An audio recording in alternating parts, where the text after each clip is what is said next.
Am I overreacting about being dramatic over my date? I, 19 female, went on my first date with this guy from my university, 22 male. He's an international student, and I was given the task of helping him and another girl with any questions they might have about studies since I'm on the student council. Oh, so it sounds like she's a school ambassador. That's cool. I was actually student ambassador in my school growing up. So we chatted a few times, and then out of nowhere, he texts me and asked if I could show him around the city. I absolutely don't mind, so we met up. He brought a bouquet of flowers in my favorite color and chocolates. I didn't know that he would interpret our meetup as a date, but whatever, I guess. I've never had a boyfriend, never been on a date, and never had a crush, so why not give this a chance? We had a good time, except I didn't like how he talked about the people in his country, Indonesia. He called them monkeys? What? And said that it's way too overpopulated, and this way of fixing everything would be to delete them all. I'm saying this for YouTube, but the K word. Definitely red flag. I don't know why, but I overlooked it at the time because I thought he was joking. That's a crazy thing to joke about. Red flag. He texted me a bunch, already calling me babe and stuff. A mass life taker, Malthusianist, is calling you babe. Get out. Which kind of feels uncomfortable to me. And also, you've never been on a date before, so I don't blame you. Our second date was actually really interesting, and he didn't say anything weird, so I thought maybe if we went on more dates, then I could also experience the feelings that he was feeling.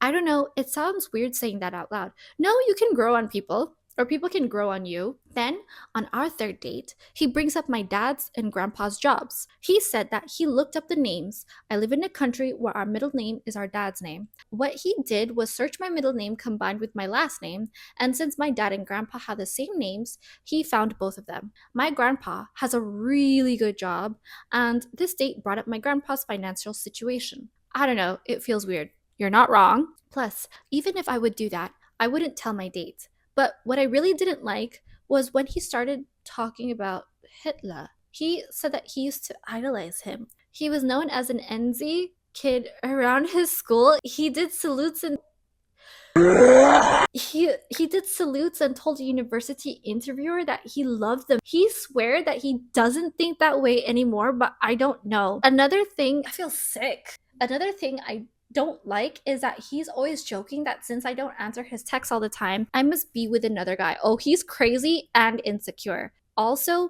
I don't love our age difference. I mean, I'm a sophomore. He's getting his master's. He texts me all the time, says that he loves me more than he loved anyone in his life.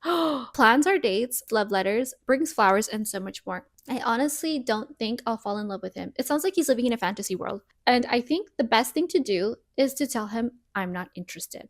But I really don't want to hurt his feelings, and I don't know. Ladies, drop the I don't know. Gentlemen, drop the I don't know. Elocutions 101. Just say what you mean. You can say, I don't want to hurt his feelings, period. I mean, he's honestly trying his best. You don't have to say honestly, but I just don't like him like that. What should I do, and how should I do it without being an a-hole? My parents say I'm overreacting. Your parents are probably really tough people who lived in a different regime or work really hard and have bigger problems. That's my theory. My parents would say something like, walk away. First of all, for those of you who don't know, I'm Jewish.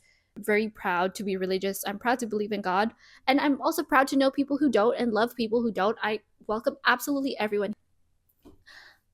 But this person that he idolizes was a mass life taker.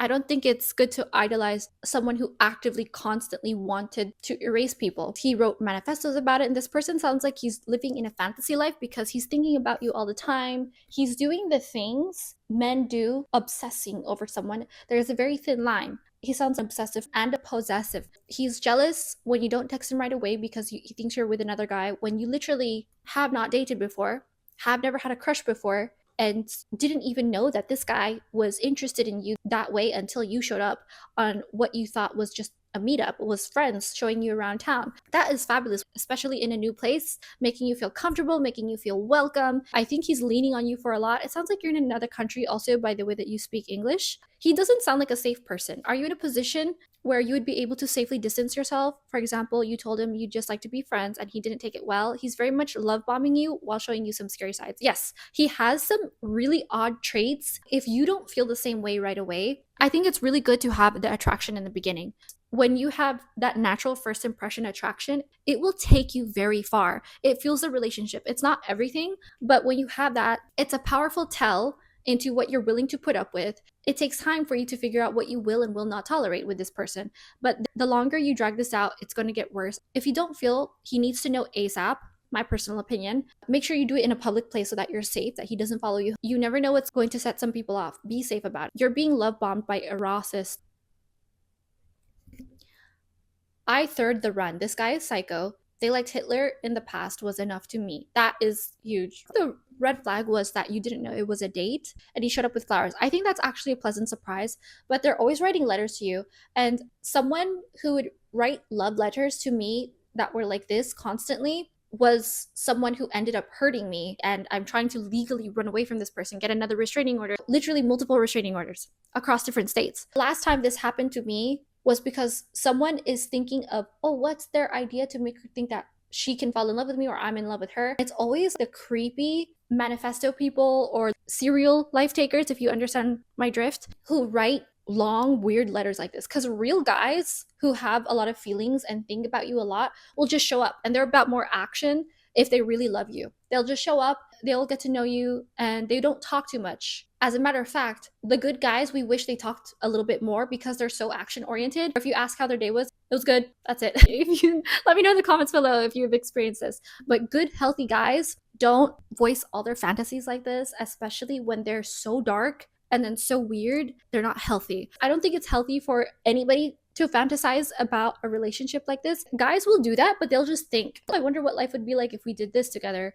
But it'll be brief and he won't go on about it. He won't write love letters. You wish a guy showed up in a rain with flowers or something romantic. Gestures at the end of the day, this constant love bombing, gestures are a huge red flag because you haven't even gotten to know the person yet. That's why when there are these reality shows where people go on first dates and they have these huge gestures, it's like you're not getting to know the person, you're getting to know the production company or you're getting to know the representative, as opposed to, for example, visiting someone's apartment and you see how they live and you see, oh, you have great taste. You can see that someone puts thought into certain things, if they care about food, exercise, piano studying. There are a lot of red flags. When you do tell this person you're not interested, do it in a public place where there are people you trust. Ask another student or a friend to come sit close by or stand close by. Do it in front of your friends where your friends are looking away, but they're not watching you guys off to the side so that you're safe, because this feels really uncomfortable. Where I've had someone follow me to work, I've had someone do horrible, weird things like this, where my friends had to shake me in front of them and say, I felt this horrible, creepy, dark energy, a wave of darkness. Storm clouds came over my body when I saw this, and I knew exactly what they felt. It's like the scene in a horror film where the ghost shows up in front of your face for the first time and you see them clearly. That's exactly the vibe some people might get, and you need someone else to point that to you, that that's not normal. You are obviously having this gut instinct that this is not good, something is not right. Trust that. You might be talking about it lightly with your parents, which is why they're saying pay no focus to that, focus on your studies instead. I get that, and you probably are not giving them all the details.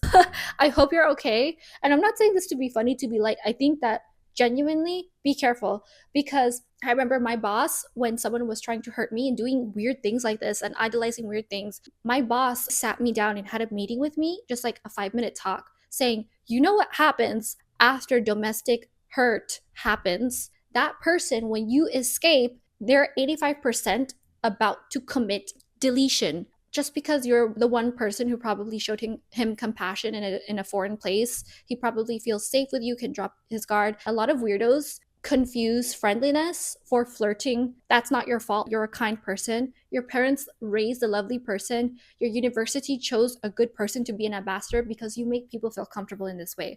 That's kudos to you. That's a good sign. And I hope you are studying well, finishing your studies, and focus on family and school for now. If you do date, make sure that you know that it's a date ahead of time before going on the date. This is really scary, and I felt a bunch of alarms and cortisol flushing through my body as I read this, and I felt sick. Take care of yourself, and ladies and gentlemen, anyone in the comments below, anyone who's watching this, if you see this, say something, shake your friend. Because I needed a lot of moments where my friends would shake me, wake me up and say, back to reality, miss. You're a contributing member to society. Don't ever forget that. You will not be around weirdos like this. Let me know what you think in the comments below. Did you feel sick and how I felt? Always remember that you can walk away preserving yourself. Protect your peace. If you want more content like this, subscribe, click the bell, tell all your friends, watch this several thousand times. If you want more etiquette and a deeper dive into how to treat people well, strengthen your relationships, personal to yourself with self-respect and professional, visit dixonetiquette.com. It's my etiquette course and I am in the midst of giving it a facelift right now. So get it with the dirt cheap price that it has. Get that locked in and you'll have access to the new and improved version as we're working on it. Thank you so much for watching and I'll see you later.